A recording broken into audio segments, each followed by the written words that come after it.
This is Allie. This is Princess Neil. This is Emily Rose. This is Melissa. Hi. Okay. 3, 2, 1. If you pop a pimple, you could die. Lysosomes eat babies. The average lifespan of a hair is 3 to 7 years. The fastest growing nail is on the middle finger. The acid in your stomach is so strong it can melt razor blades. There's over 500 known functions of the liver. Your sneezes exceed 100 miles per hour. The average person expels flatulence 14 times a day. Humans are the only animals to cry over emotion. It takes 17 muscles to smile and 43 muscles to frown.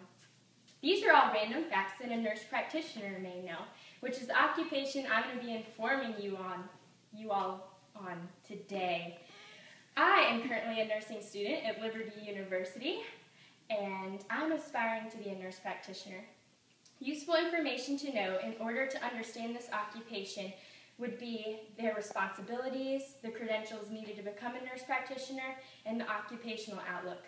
Also, something important to consider is the redemptive purpose of this field. So today I will be informing you on these 4 main points: the nature surrounding a nurse practitioner's work, their credentials, the outlook of this field, and the redemptive purpose. Many aspects make up the nature of a nurse practitioner's work, like their responsibilities and the conditions they choose to work in. Common responsibilities that they hold are record patients' medical symptoms and histories, perform tests and analyze the results, teach patients how to manage illnesses that they have, and complete insurance paperwork. A unique responsibility that they have is to prescribe medication, which is different from a registered nurse, and this is legal in all 50 states. Another aspect that makes up the nature of a nurse practitioner are the conditions they choose to work in.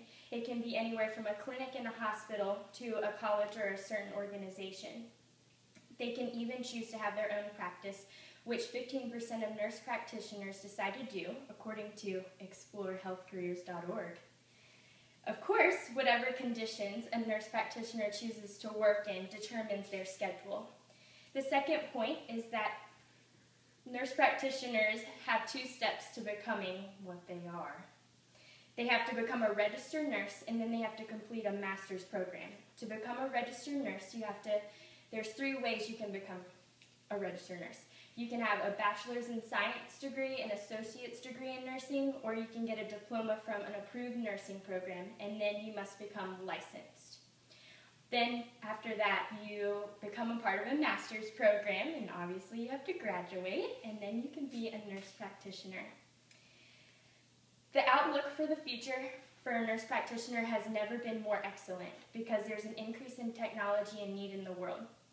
Education to become a doctor is very demanding and time-consuming, so many individuals interested in medicine are not following that route anymore. So nurse practitioners are a highly recruited group of professionals. The Bureau of Labor Statistics says that growth in this profession is primarily due to technological advancements, permitting an increase of health problems to be treated. So the outlook is very excellent for nurse practitioners because health is always a physical need that always needs to be met.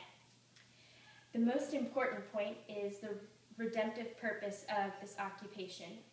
When someone's physical needs are met, it provides a connection, and if I were to meet someone's needs, they're more open to me giving them more advice on other needs.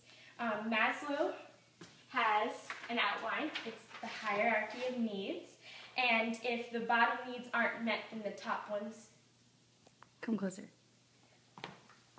If the base needs aren't met, then the top ones can't be met. And the very base needs are physiological. So a nurse practitioner provides the physiological needs, and so Christ's love on top of that can be built, and it can be accepted more and understood.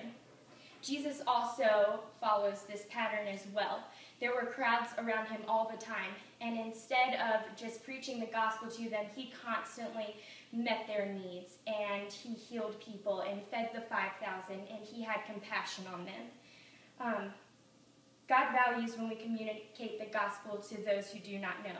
There's a doctor in the Alvin text, speech communications, and his name's James Blessman, and he used to be a workaholic doctor, but he was transformed by Christ, and he turned his clinics into a place where people could physically get treated, but also spiritually.